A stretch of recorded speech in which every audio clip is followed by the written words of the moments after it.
Ladies and gentlemen, welcome back to another episode of the A-Team from the Jackrabbit Illustrated. We are coming to you live from separate bedrooms. And I mean, we're all in a bedroom of some sort, right? I am not. I am in the basement under the stairs. Oh, my bad. I thought you were in a... Harry Potter's I'm the only one in a bedroom then? Yeah, I'm in a workout room. Yeah. Okay. Yeah, well, that didn't go as planned then. Chad, I was so proud of you. You were nailing that intro. All the stuff went super smooth, and then that happened. Like, what the heck? I still think it's pretty good. If you guys were to keep a straight face, then it would have worked just fine. Ruining the illusion that we all have separate bedrooms. We all. You want a funny story? You ready for? We all have bunk beds. So today, you live on an acreage, right, Matt? And you got this sick Kubota tractor, right? What is it? Yeah, it's a BX 2680. BX 2680 sounds phenomenal. I have an old secondhand. It blew out the head gasket. That's the only reason I got it. Lawnmower for my grandfather. I got it for free. It was a great deal, but it's getting long in the tooth, and it doesn't like to go up hills. But years and years ago, for my wife for her birthday, I bought her a garden cart because she kind of wanted a wheelbarrow, but she doesn't have the upper body strength, and this has been the best purchase I've ever made for her. She loves that thing. I was pouring concrete a while ago, and I had a cement mixer, and that thing's too heavy to carry. So I was like, oh, let's just dump that in the cart. I was able to get it in the garden cart kind of upside down. And I was like, oh, now I got to take that, a mile down to my mother and father-in-law's. So what did I do? I hooked up the old Craftsman, and it barely made it up the hill down the gravel road. And I was thinking the whole time, I was like, you know what I could really use? A new Kubota lawn tractor. That was the longest road we have ever gone down for our sponsor. Thank you, Kubota. I loved, not every minute of that, but some of the minutes of that. That was very good. It was really bad, especially coming back because the deck kept hitting the gravel and digging in. Oh, God. Man. Anyway. We're so happy to have you back. I don't know what anybody did without you. Honestly, the whole thing unraveled. The Jacks won, which is good, despite you not being around, because I had my worries. But yeah, it is lovely to see you again. Tell us about Germany. How was it? Germany is sehr gut. Very good. And love that place. And so, I mean, between you, me, and the wall, and my wife doesn't watch this, so we're in the clear. But apparently, the hair raisers, they're working out a plan to go again next year. And I just got to figure out how to let my wife know that I'm going without her. I gotta figure out how I can spend that money and she's not invited because she's got to work. Yeah.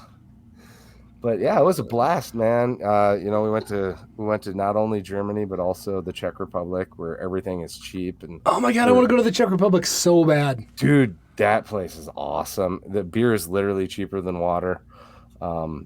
They drink. I forget how many liters per year people drink in the Czech Republic, but I mean, it's whatever Wisconsin drinks times 3 is basically what anybody in the Czech Republic drinks. It's shocking. That's all they do there is drink beer. The most per capita of anywhere in the world. I don't know how they get anything done. No. I just got done watching a show about this because you said you were in Prague or whatever you're doing, and I watched a couple of travel shows because I was really excited. And yeah, it was I don't know how anybody goes to work, but they basically just get up and start drinking beer, and it's not, they don't go nuts, but just all day, and that's what they do. But and then they drink beer in 3 different ways, which is kind of interesting too. They have what does that mean?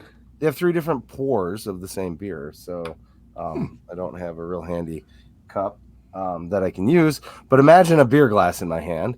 And if somebody is really bad at pouring tap beer at a party, you know what happens, right? Too much head. Mm-hmm. Well, that's one of their pours on purpose. It's called Milko. And funny enough, my mom was looking through my pictures on my phone and she says, "Is that milk?" I'm like, "No, that's beer, Mom. It's all foam." Actually, probably my favorite. They have one where it's about 60% or 50% foam. They call it's a different pour name. I could say the names, but it's gonna sound funny. And then a regular pour. God, you're so learned. I love it. Yeah, I actually, we should go to do the a beer. Czech Republic, and it's so cheap. We probably need a separate beer podcast as well. Honestly, I have started pouring beer like that bad keg pour as an adult because I realized I don't want all of the carbonation in there. I want some out. So anyway. It tastes way different too. Yeah, exactly. You know what? Sometime we should do a Jack Carbon Illustrated international trip. Oh God, that would be so much fun. For that. If we do it outside of school, we have to do it like when school's not in session or my wife can't come. Okay. Yeah. Shots fired. All right. Well, anyway, it's good to have you back. Missed your face. Let's see. Well, when I got back into the States, my first text was Matt saying, God, I miss Chad. That was like the first text that came in, and like nothing for a while because my phone was downloading so much stuff. And that's where I responded, hey, it's nice to have this great warm welcome. And then I didn't realize that was just you talking to everybody else before I had got back. Yeah, it was a lot of work. It made me just truly appreciate all the work you do behind the scenes, getting everything downloaded, uploaded, all that stuff. So thanks for all you do, Chad. Anybody interested? I did get last week's pods put up on our YouTube too, if you want to consume them there. So awesome. Thank you. So on to the game? Yeah. Let's go on to the game. Dallas, you got to watch the broadcast because you are in busy season for your actual job. Yes. I was busy working, got a chance to sit and watch almost the entire broadcast, which was solid. So, yes, sir. Okay. Chad, you were early at tailgating, right? Yes. Okay. Well, who knows when that starts now, because I'm not complaining. This is not a complaint. They let people in earlier than they're supposed to. Stop complaining. That's cool. That's not a complaint. I'm just saying. I was early, but I wasn't early, is what I'm saying. Yeah. All right. I showed up about 11:15. I did make it to tailgating. Didn't think I was going to. Miles's game got canceled, and had a blast.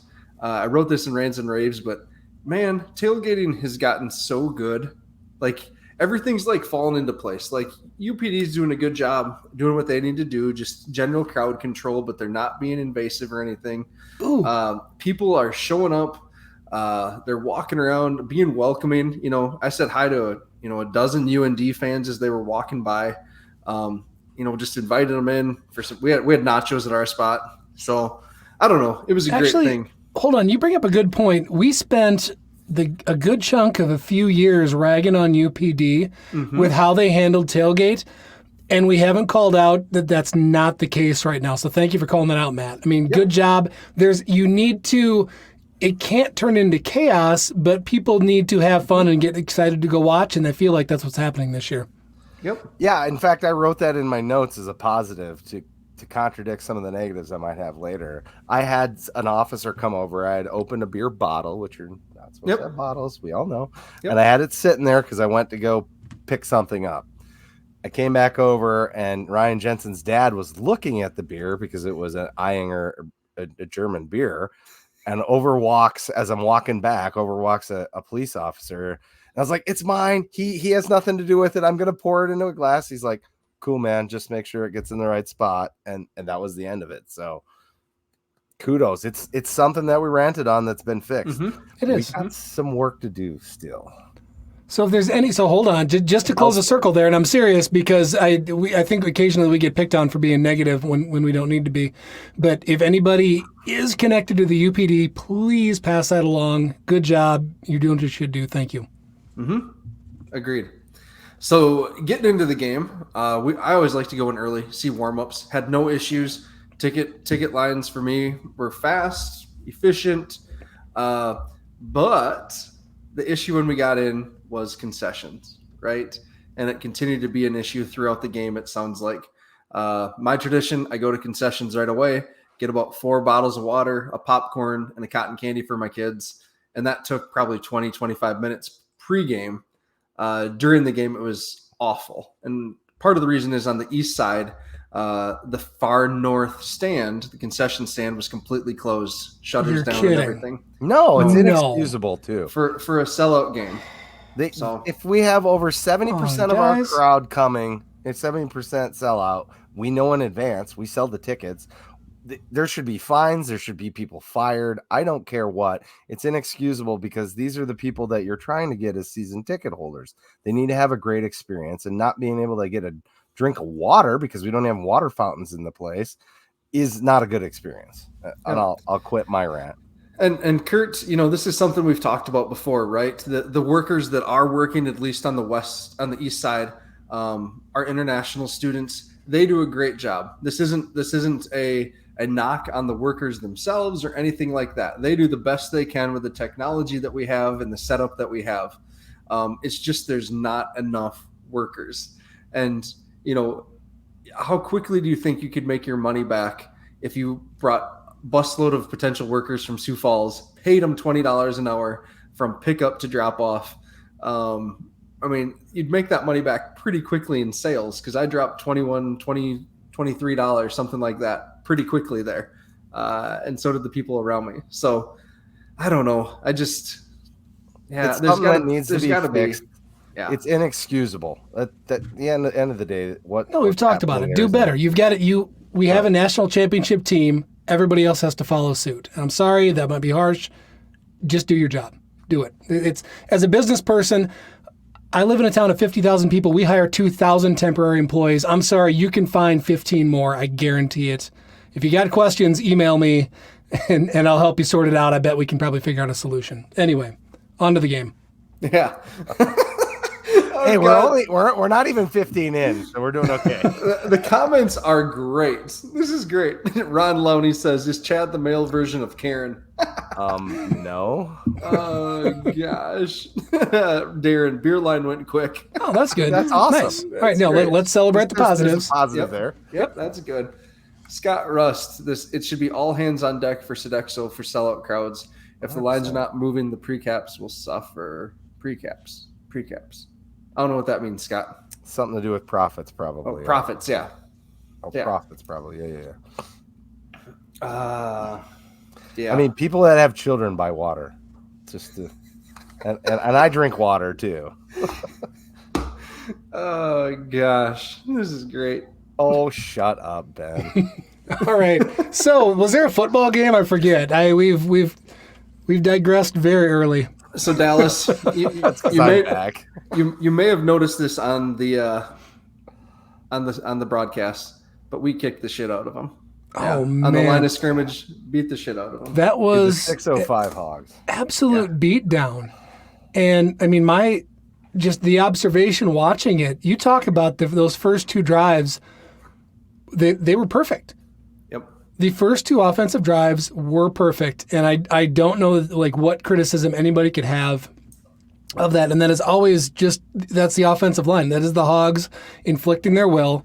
And that is an experienced offensive line not getting overwhelmed or confused by throwing a bunch of crap at us, because there's, when you're as a defensive front, you've got a couple different options. If you're just bigger and stronger than somebody, you're bigger and stronger, and there's nothing you can do about that. That is physics. If you are trying to confuse or be faster or cuter than somebody else, you throw that, the 3-4, you rush 5 or 6, you stunt, you do a bunch of crap, you throw a bunch of really quick guys, up on the line and try to stunt them and do different things. Zero issue with that. Basically, the entire game owned them. Bravo, 605 Hogs. Mm-hmm. Mm-hmm. Yeah, and this has been brought up in our text group. We were wondering who 83 was. You asked us, Dallas. And it's so funny because everyone that I was sitting around, we were like, geez, what's going on with David Alpert? That 83 really jersey is screaming. What's going on? Moving people and holding them in place. Dude's an animal. Love him.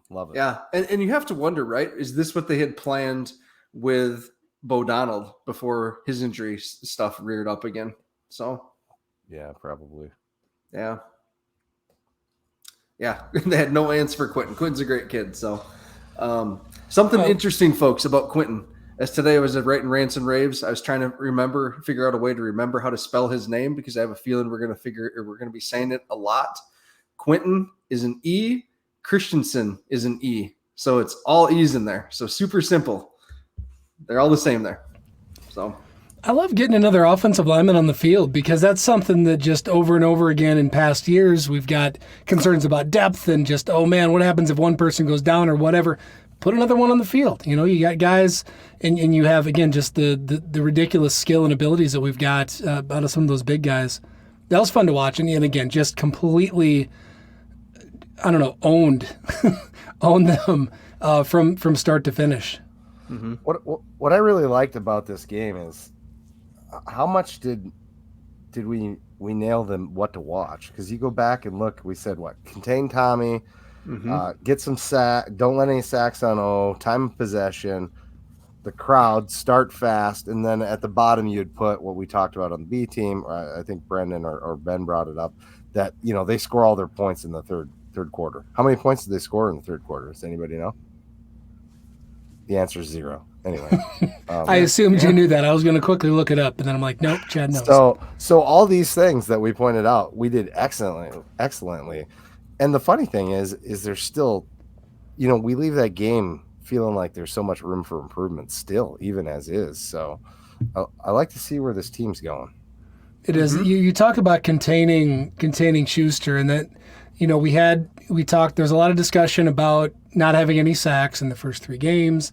And I think Jimmy, even in the pregame, told whoever he was talking to, I don't remember if it was Tyler or what, but said, hey, keep talking about no sacks. You're just going to piss them off, basically, which is kind of funny. I like that. But even, honestly, in this game, even if we had none, I would have walked away from this very happy with the defensive front and the way that they handled it, because it's a quarterback who's extremely mobile. And again, we talked last week in the little bit of time I was on about how you've got somebody that, one, can be a mobile quarterback, but two, if you just contain him and hold the pocket to not let him scramble, he can still pick you apart. Like, he can go through his progressions, very accurate thrower, great quarterback, been around a million years. So it's this odd mix of like, okay, he didn't scramble, he didn't, run for 150 yards, and you also didn't let him just sit there in the pocket and be comfortable. So again, great job. Even without the sacks, Bach had one. I'm sorry, was it DePriest who had the other one? Matt, do you remember? Nope, Trevere, thank you. Yeah. Oh, I'm sorry, Trevere. So anyway, but great job, defensive line. That was awesome. Yep. Hey, Darren asks, do you guys think that we took our foot off the gas a little? I don't. I thought, UND started to maybe not match us physically, but we still only punted once on the day. Like, I don't know. I feel like maybe defensively That's we didn't ridiculous. finish as strong, right? So defensively we didn't finish as strong. That I hate giving up that fourth quarter touchdown right at the end to Trey Feeney. So that I want to talk about this with Tina Kozart's question here. What about defense, Jason Freeman? Tina, I know you must be a relation or something with Jason. You ask about him a lot. We're all fans. We love Jason. Yeah, we're big fans too. It's just at this stage of the season, I'm so happy we're rotating guys at linebacker. It's such a physical position, and we have 7 guys with starting experience. Him and Graham Spalding both play the same position. Love seeing them both play. And probably 9 Freeman, guys that could Bach, start. and Stallbird. Right. And he does get a fair it's amount just- of playing time. Yeah, it's an insane group, and they're all terrific. And I think as the season goes along, especially in playoffs, those preferred starters are likely going to see more time on the field. But for now, it's about keeping them healthy for that stretch run, in my opinion. No, agreed. Back to the foot off the gas thing, is typically when you see subbing happens, it's the team that's down does it first, and the team that's up follows suit, right? That's just the way that it works. They started working people in. That gives us an opportunity. And at this point, this team doesn't have anything to prove, right? We're better off if you get the work in that you need out of your starters, and if Jimmy's seen what he wants to see out of people, then rotate him in, get some other guys some work, because you're going to need that down the stretch in the playoffs, whatever. Mm-hmm. I'm just looking at some of these other comments, trying to figure out what they are here. I don't know what Tim's comment is, but I love Randy Jacobs. Yeah, we got. I think I saw Belquist's picture on a milk carton today. What did he end with? I actually never saw. Four. Yeah, it was. Yep. Yeah, it was 4 receptions for 23 yards or something like that. Yeah. 4 receptions for 23 yards. Yeah. I mean, we talked about that last week. For somebody that has, I mean, he's the only like true go-to receiver that they had. And very good. I mean, he's solid. People to shut him down though. That was awesome. Mm-hmm. Hey, this is a good one from Austin Vanderwall here. Sorry. How much for pylon cameras? Do we need to start a GoFundMe for Midco? Fumble on the goal line was awfully questionable. We'll never know, right? It looked like he did lose it as he was extending out, but he could have probably sneezed and been over the goal line. It was that close. Yeah, I got blown up with text messages on that one of everybody that obviously thought that it was a fumble. I spent way too much time wondering, how do you stop that? Because it's such a popular thing in football now with Philly and the brotherly shove or whatever they call it, and how tough that is to stop. And we talked, again, another thing we talked about last week was when Ford comes in at quarterback, you know exactly what's happening. The pad level of the O-line is comically low, and you're guaranteed to get a yard. So I'm okay. Can you time something out? Can your corner come screaming in from the side and just time it out, punch the ball out? Like, I don't know how you stop that. I got a question for you guys. Any concern about our secondary right now with some of the penalties and just getting beat against Drake? Any concerns? I mean, have they been tested really a lot yet? Well, this was the biggest Honestly. test, probably. Yeah, probably.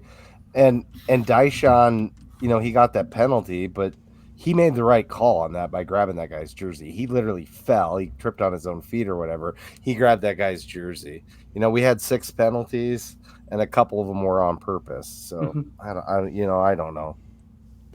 I think they're good. I mean, our secondary's good. Yeah, of course. And again, anything at this point, I just want to point out that this is, everything is with the expectation of complete frickin' perfection, right? Of a team that's this good that returns this many starters. And it's not fair, because if you walked in to my place of work tomorrow morning and expected perfection, it'd be over by about 8:15. So right? I mean, so again, this is all tongue in cheek. This is, us just sitting here picking at stuff. Yep. I don't know. I mean, I don't think there's any concern. You look around the country, and as fans, it's pretty easy to look way ahead and go, okay, who are we going to face in the semis? Who could we face in the semis? That sort of thing. Could they cause problems? And man, it's mostly run-heavy teams at this point that I think will make it that far. And I am not scared of anybody running the ball on us. That's for sure. So, sorry, long answer longer. Not really. There's a couple things that I think could have gone better, but I'm not worried.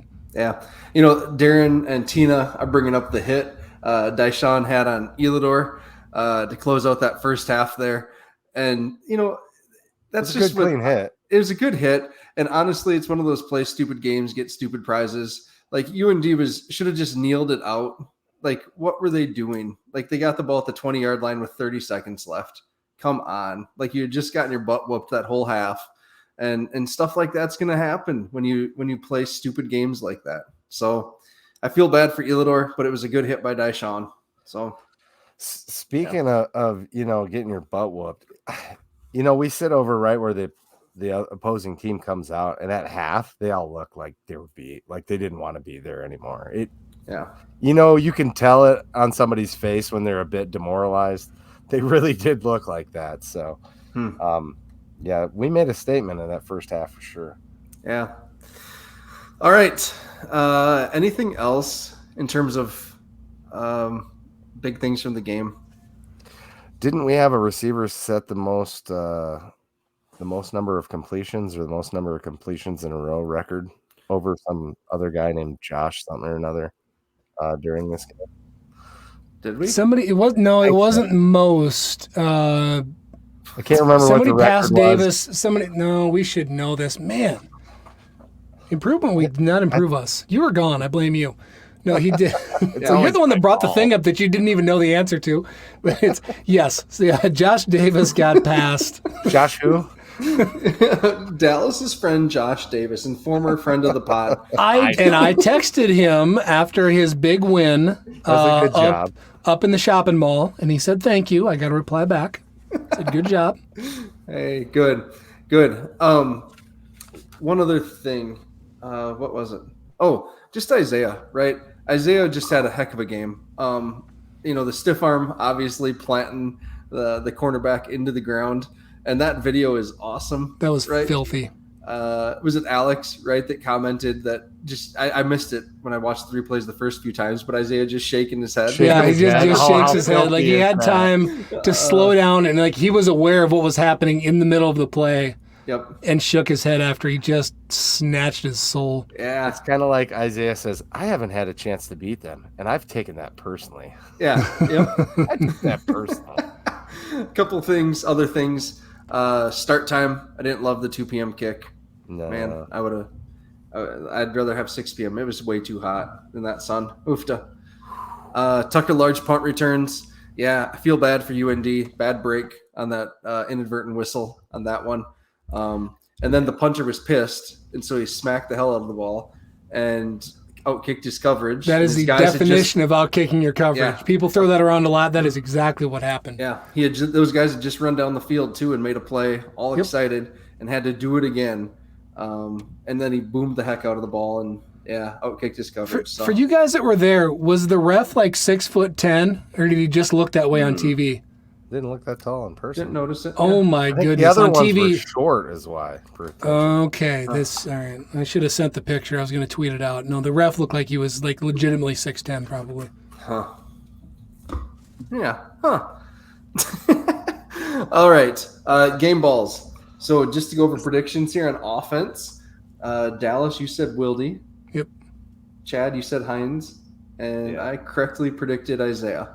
So You did, man. There's no argument on game balls for this one. No. I mean the winners won it, but it's still an all around. I think good solid all around game. I was very happy to see it now that you brought up Hines. Seeing him get folded in a little bit more, seeing him be more active. Honestly, he was, at least watching on TV, was more involved blocking, play side than I think I've noticed recently. And then seeing him out, did he have 3 receptions? something like that. Okay, whatever it was. Anyway, I'm hoping that they're starting to pull him in more, that they saw something there. So that was fun to see. Yep. And I think we should give an honorable mention to the offensive line. Yep. Oh God, yeah. I mean, because they just completely owned that field yesterday. No, agreed. I mean, and that's how we started the pod, was talking about that, because you don't have 2 perfect, and I'm serious, perfect drives to start a game and not have the O-line just owning everybody, because they did. Yep. Hey, we should mention, by the way, that game balls here are presented by Culver's, Brookings and Watertown. Didn't make it to Culver's this weekend. But again, I think a lot of you did. People, again, we really appreciate when you tag us when you stop in. That's pretty cool. We always retweet those. And again, you may have seen the news, huge news. Aaron Amick turned us on to it right away. The Curd Burger is back. And that is good news, because I haven't tried that, and I am excited to try that. So, like I said, don't plan anything the rest of the day. Eat it, feel happy, take a nap. Awesome. So thanks, Culver's, Brookings and Watertown. Appreciate you guys. Defensively. Go ahead. No, Dallas. sorry. No, sorry. You finish what you're doing, then I'm going to go back quick. Go ahead. All right. Defensive game ball here. Dallas predicted a safety. Chad predicted Daishan. And again, I correctly predicted Adam Bach. So, toot your own horn much? Hey, I'd give Daishan an honorable mention too. Some of us try not to take the easiest selections every game, but hey, go ahead. That's fine. Yeah, because is this show very exciting if we all agree all the time? Yeah, right. Hey, and so Bach, right? People have asked, right? Is Bach hurt? sounds like, Jimmy in this post-game press conference answered that saying, he was on a pitch count. They brought him out. He was limping. People saw him limping on the sidelines. And it just, he's getting back in shape with it. It sounds like it's going to be a week-to-week thing is how Jimmy answered it. So we'll go from there, but it sure was nice having him back on the field. That's for darn sure. It was. It looks. God, he looked good, and it's not. I forget. I struggle to explain this sometimes defensively because adding one individual person, it isn't the difference between Bach and Williamson, right? Because Williamson could have put up the exact same numbers, and he's a great football player. You guys have heard me week in, week out talk about how happy I am with how well he's done and the fact that he's stuck around and taken the opportunities when they came. Bravo, great job, Savion. But there's something when you have this little extra thing that this extra twitch, extra ability that just elevates everyone around you because it takes attention, it takes focus. Even if you don't make a play, you draw extra focus out of the offense and people around you end up making plays, and you see that as soon as Bach steps on the field. Man, what a great ball player. All right. So now we get to toot someone else's horn here. All right. Dallas predicted 38-28, Matt 38-24, and Chad 42-20. So good job, Chad. Yep. There we go. No, I did. Right. I did not. I took, and I will admit too, when the B team posted the lines, I 100% took UND with 18.5 points. I thought that was way too many. Yeah. It just our defense is just pretty damn good. Like that's just what was Jimmy called out in the post game, how it was called, the defensive game was called very well. So that was interesting little, nod to his DC, I thought. Yep. What Jimmy's one of his press conferences or from the spring, right, was that he was joking with Davis that they weren't going to score on us. And we'll get into Valley games here soon, but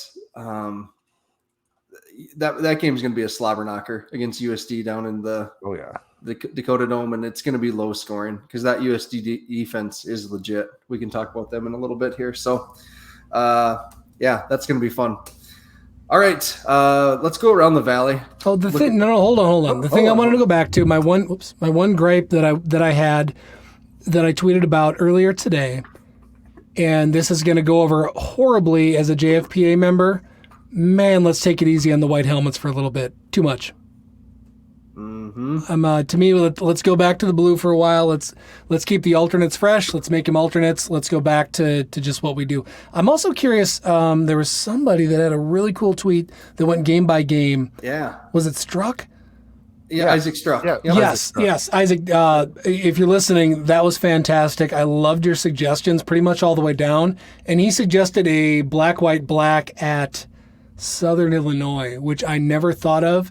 But I am curious how they're going to work the black helmets back in at least one more time. Like, you can't buy helmets and just wear them once. Yep. They got to bring it in one more time. So, but anyway, that's my stupid old guy rant. Get off my lawn. And it's not even a tradition thing. To me, it's just, okay, man, we've done that a lot. Let's just give them a break for a little bit. That's it. We're going to do a special teams game ball? Tucker Large. 100% who I have wrote down. There's a no-brainer. Hey, Wildy looked great on that one that got called back, but yeah. That's true, too. Oh, that was filthy. That was it. God, he's fun. I'm glad we have him back on kickoffs. Yep. Yep. I like that, too. That makes me excited for both. And actually, that's a good transition where we have a chance of doing some very, very special things, I think, in the return game here this week coming up. Should we go around the Valley first, or should we do Illinois State first? Don't care. Up to you. You're in charge. Let's go around the Valley. Then we'll jump forward to a new week. So, looking back, Brendan, gosh dang it. All right, looking back on this week, we have a bunch of fun games. Before we get there, though, we need to talk about Jackrabbit Central. My wife took the kids to the stadium store end of second quarter just because they were getting antsy, the girls. and came back with a stuffed animal and like a jackrabbit pillow thing. So thanks for having super cute things that my kids have to get. That was great. They've been fighting over them since they got home. That's how they get you. Cool. Well, you should have bought 2 of each is really what should have happened, man. Yeah, right. I don't know, what was I thinking? Jeez. But no, get their stuff there. Again, the shirt that Jimmy was wearing, the Pheasant State shirt, those items are super cool. I got to get some of those things. Chad, you got any of those yet? The Pheasant State stuff? I didn't get the Pheasant State. I'm so good at life that I let my wife handle my purchases. She got this at the bookstore and another awesome hat. Okay. I do like the hat you're wearing. For people listening, it's a mesh back. I don't know if I'd quite call it a trucker cap, but it's mesh back. Technically a trucker. Very light blue, and we have like a quarter-sized. Is that leather? Yeah, it's leather. A leather like embossed SD on the front. Very small. Very subtle. Like I like that. Instead of a heather gray, it's a heather blue. It's pretty rad. No, that's a cool hat. Changing it up. She's got better taste than me, which doesn't explain how we ended up together. But. All right. So thank you, Jackrabbit Central. Appreciate your guys' support and sponsorship. All right. So other games. Obviously, South Dakota, USD went into Fargo and won 24-19. And it sounds like really just kind of obliterated them. Obliterated them from start to finish. I'm sorry, people that are just listening to this and not watching. Chad's getting blown up in the comments for having the plastic tag tail. No, time out. Inside. That deserves an explanation. That sticker was on here. I put them here because my grubby ass thumbs will ruin my hat. I do that too. If I have a hat with a light bill underneath, because all I do is sit and fidget like that, I end up with like a black smudge right in the middle. So I get that. Although, hold on, do you have the damn cardboard still in the? Yeah, I left it in. Why would you? No, okay, no, I'm calling BS on that. You left the cardboard. Yeah, on purpose. That's only for the shelf. You take that out. Yeah, but it lasts longer and it No, what are you doing? I know how to have hard. We broke Matt. Matt left. Matt had to laugh. He's having problems. The sticker is functional. The fact that you left the stiff cardboard in your hat, not. It keeps it crisp. Otherwise, they get creases, man. Okay. You do what you do to keep your stuff crisp. This is what I do. All right. We're getting Chris Howard's calling us out for going to garage time already. So let's move on. We lost Matt. I don't know where he's at. We're going to talk Missouri Valley results. So the first one, the big one that comes up is USD and North Dakota State, and that was, to me, I watched a good chunk of it. I had it on because I was at home, so I had that as one of my kind of in the foreground games watching, and I missed the first couple touchdowns, but the thing that stands out is the fact that you've got somebody jumps out early, but North Dakota State teams of old could typically just take control, grind down, and you wouldn't really have a question of what was going to happen. They would just still impose their will, and that didn't happen in this game. And Matt is still laughing and trying to regain control, and he's not, but... The comments aren't helping, I think. Comments are great. You guys are great. I love you all. This is so fun. No. One thing I noticed on the rewatch of the Cows game is that they did a very good job of taking away the A, B, and C gaps and making them run more east-west in the first half. And they didn't get much north-south. And, that defense on the Coyote side of the ball, it's pretty legit, as Matt was saying earlier. Yeah, I agree. It will be a contest when we go down there. So here's the thing: is I do remember calling this out before the season. Is I actually thought that USD was probably going to be able to host a playoff game this year without a signature win because their schedule is very favorable. They play all the crap teams that we don't play. Sorry, but they do. And now the fact that they have this signature win, against a team who, let's be real, you can argue that, they lost to an unranked team and they shouldn't be in the top 10. You're still a top 5 or 6 team. They are. When we get to the end of the season, the Cows are a top 5 or 6 team. I don't care what you say. And they beat them at their place. So that, to me, like, you got to kind of watch out now for USD. Matt, you ready to join us now, or are you still thinking? Okay. And exactly, right? So sorry, go ahead. So Scott Russ asked, can USD really play that good the rest of the conference schedule? And again, we don't know because the Missouri Valley is so much better than these other conferences. We don't know for sure, but USD's defense was great in the non-conference portion of the schedule too. And now that they went up to Fargo and shut down that run game, and really, like, Cam Miller had looked pretty decent, right, in the passing offense so far this season. Again, non-conference, but man, I've USD, and I wrote this in the preview way back in June or July, whenever I did them, that they had star players at all 3 levels of the defense. Nick Gaze is very good on that defensive line. The 2 linebackers, Hillis and Mogensen, great linebackers. Dude, Miles Harden is over. one of the best cornerbacks in all of FCS. Yep. So again, like, that defense is going to keep them in games. And we know Josh Davis. Josh Davis is a heck of an offensive mind, and he's going to get the most out of that talent that they have down there. So I don't think this is a flash in the pan. And who do they play now? Missouri State, or is there some kind of easy? Murray State. They have Murray State this week. Right. And that's they're going to get a win. It's D-Days. They're going to build some really good momentum for the rest of the way here. So, yeah, big game. Thanks for bearing with me there when I lost it. So. Not a problem. No, again, same thought with them, and it bodes well. I don't know. Not going to pretend like I'm rooting for them by any stretch of the imagination, but yeah, it's big for their program, and you look back historically, and they will drop the ball at some point. But if they don't, then yeah, I mean, they're going to be in the conversation for a seed if they win the games they're supposed to win, which is just absurd. I don't think they're that good, but we'll find out. What else we got on the slate? Yeah. So the other big one, right, was Youngstown at Northern Iowa in a game that went back and forth. That was a fun game. Yeah, it featured very little defense. And we kind of knew this about both teams, especially in their secondary, right? Both teams have weak secondaries. Youngstown, that's been their Achilles heel the last couple seasons.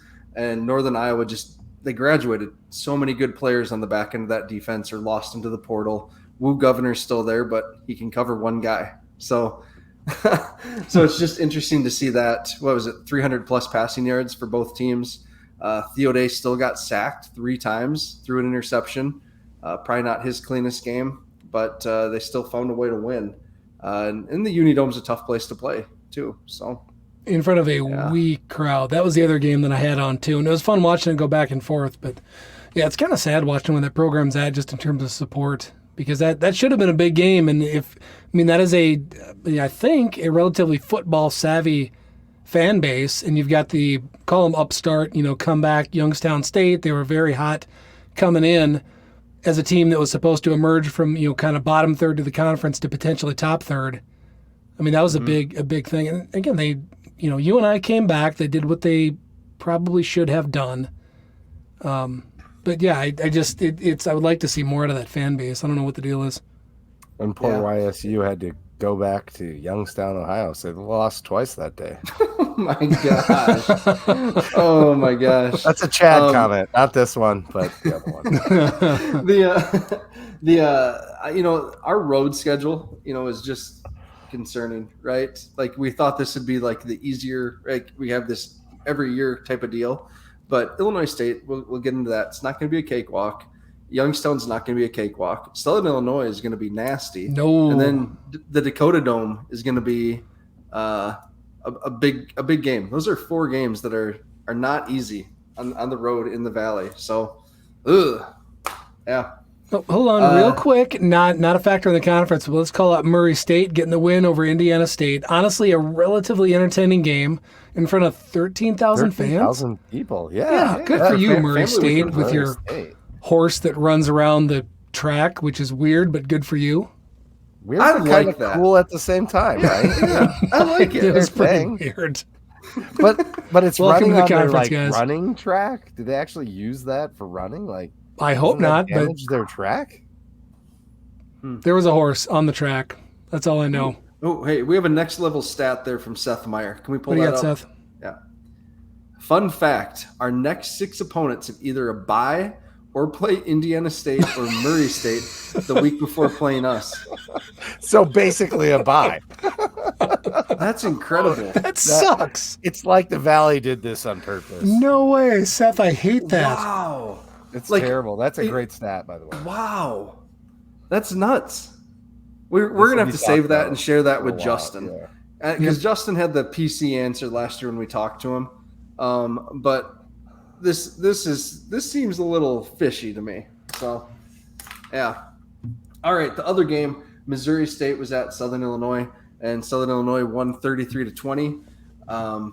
Missouri State, I don't know, it looks like they one of their quarterbacks got knocked out. Their starter got knocked out, or they're splitting snaps at quarterback. I don't know. But Jacob Clark had been their starter, and something called Jordan Pichat took half the snaps at quarterback. They put up 305 yards passing on Southern Illinois. So it's not, I don't know, that Southern Illinois defense only gave up 20 points, but is it still the Southern Illinois defense? We'll see.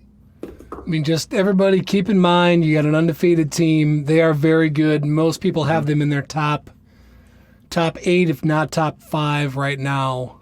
So that is one to, make sure you're being aware of, and that's a very good football team down there in Carbondale. Yeah, their quarterback is just lighting it up down there too. He's all over the place. Yeah, Nick Baker. Yeah. So they travel to Youngstown this coming week, and so that's going to be interesting, right? I don't know. That'll be a fun matchup in the Ice Castle, and maybe kind of their first big test of the year too. So, yeah, the Ice Castle is known as a place that's kind of hard to play in. So, yeah, it's almost a must-win for Youngstown, right? Right. This one, honestly, Yeah, they don't it want to be is. on that 7-4 bubble like last year. Yep. Yeah. They're 2-2 right now.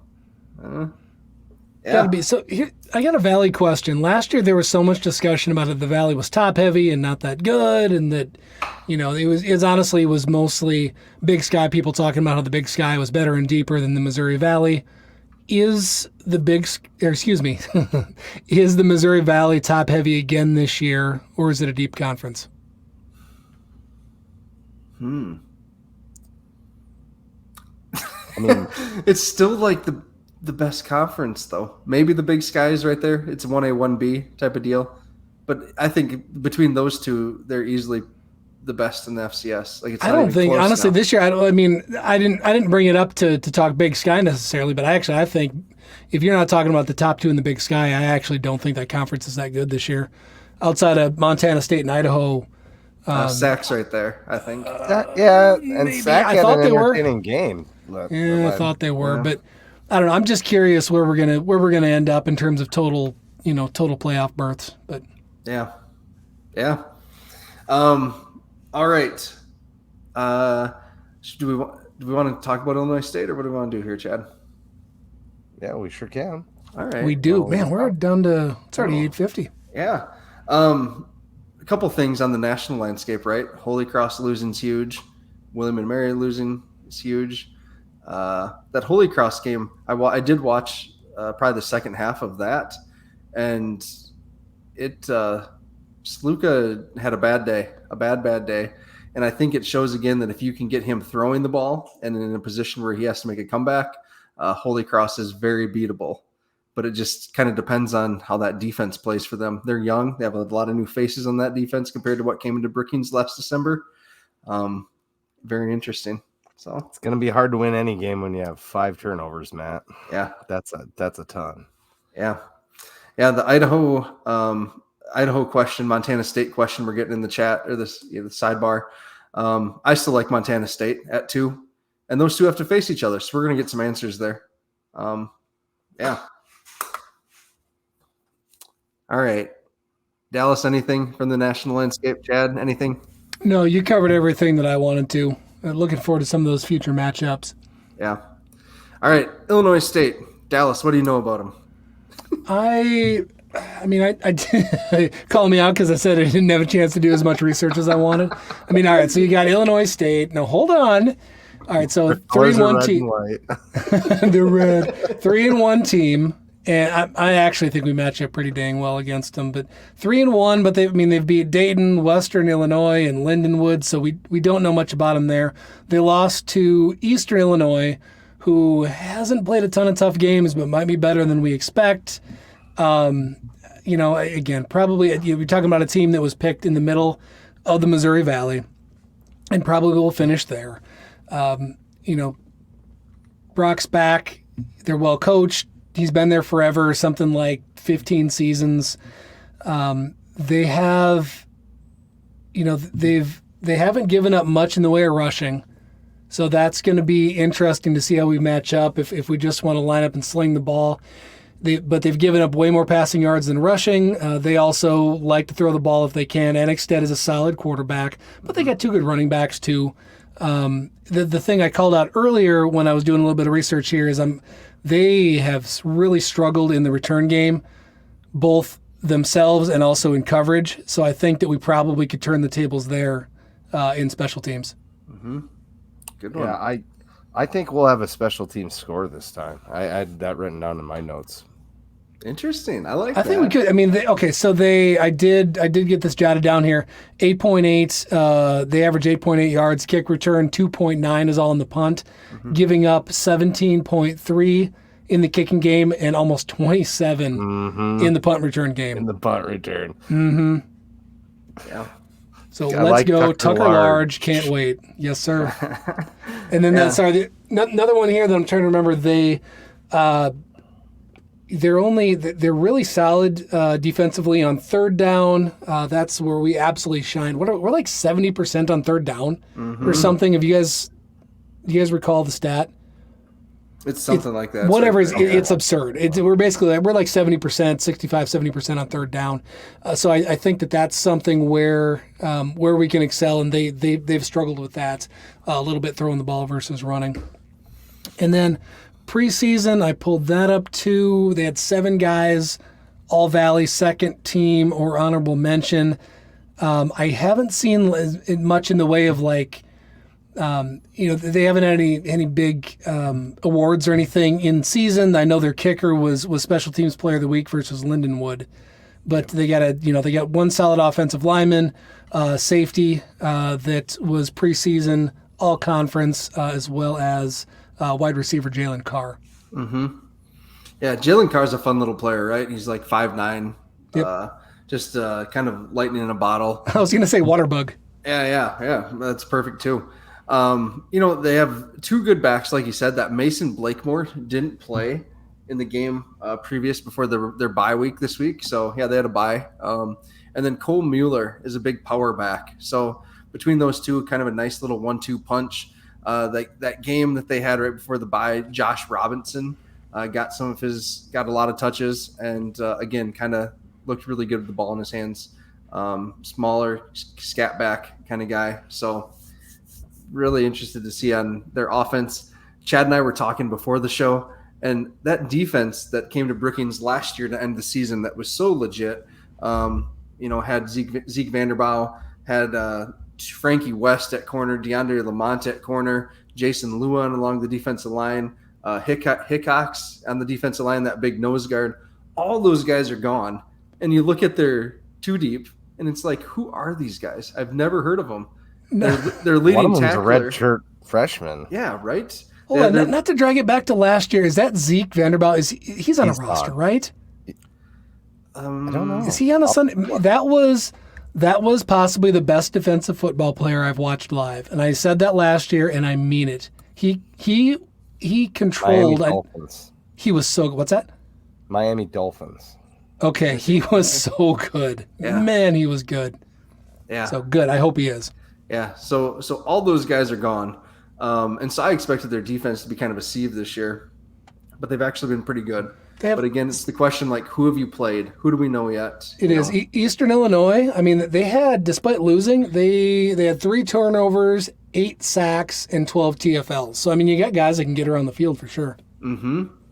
Yeah. I'm just, they gave up 18 points, 14 points, 17 points against, and 0 against Dayton. So I don't know. Like, what do we know about this team yet? They haven't played anyone. Not really. No, they took care of teams they should beat, and they lost to a team that might be okay, and we're not sure yet. Because I even went as far as to research Eastern Illinois, which I've never said in my life, and they haven't really played much of anybody either, so we don't know yet. Yep. Not a Jimmy Garoppolo guy, huh? No, I'm pretty sure he is out of eligibility. Randy Jacobs brings up a good point here. Our cornerback coach should know the Redbirds well. Mike Banks, for those of you that don't know, came over. He was the cornerback coach and associate head coach, actually, for Was them. he really? So, yeah. Mm-hmm. Yeah. And he's been a great addition. Obviously, we just pulled in a huge 3-star recruit out of Kansas in our secondary. And I don't know if Banks had anything to do with that or not, but that's pretty cool. So, yeah. All right. I'm getting out the pen, the trusty notepad. And who should we start with this week? Who did we start with last week? Dallas got to start last week. Chad, you can start this week. Offensively. Yeah. So I have the people's picks. So you guys go ahead. Yeah. I'm going with our QB. I think he has the game. Mark Gronowski. Okay.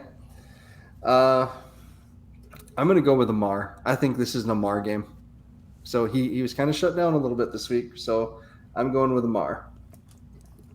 Dallas, who did the people choose? The people's choice, despite the stout run defense of Illinois State, have picked number 22, Isaiah Davis, to be the offensive player of the game. So we're going with that. All right. Forget the stats. Forget what they've done in the past. They haven't seen us. We're running all over. Darren loves the 605 Hogs. I love that about Darren.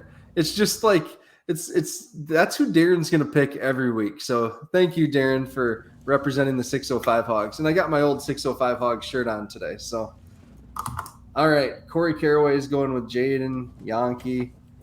Who does Chad's hat coverage? I just don't get how this is that funny. It's great. All right. Scott Russ says Wildy will have another big game. All right. Defensively, he was heating up this week, and he played a good game. We didn't mention him, but I'm going with Quentin Hicks. I think he's going to have a really nice game this week and kind of disrupt some of that passing offense that Illinois State wants to have. Chad, who are you going with? I think Dyshawn. I'm going to go with Dyshawn again. I like that guy's game. Dyshawn. All right. Dallas, who did the people choose here? So you got a team that wants to sling the ball. You've got the former Big Ten quarterback, a bunch of very capable receivers. So my assumption was we're going with either a defensive back or a D lineman. Matt, the people agree with you. Quentin Hicks, player of the game. Dang it. And that's a good point. He was just very visible in that game. And I don't have a better way to explain that. But again, it's made a couple of plays, but also when you're just visible around the ball, impacting things, saw an awful lot out of him.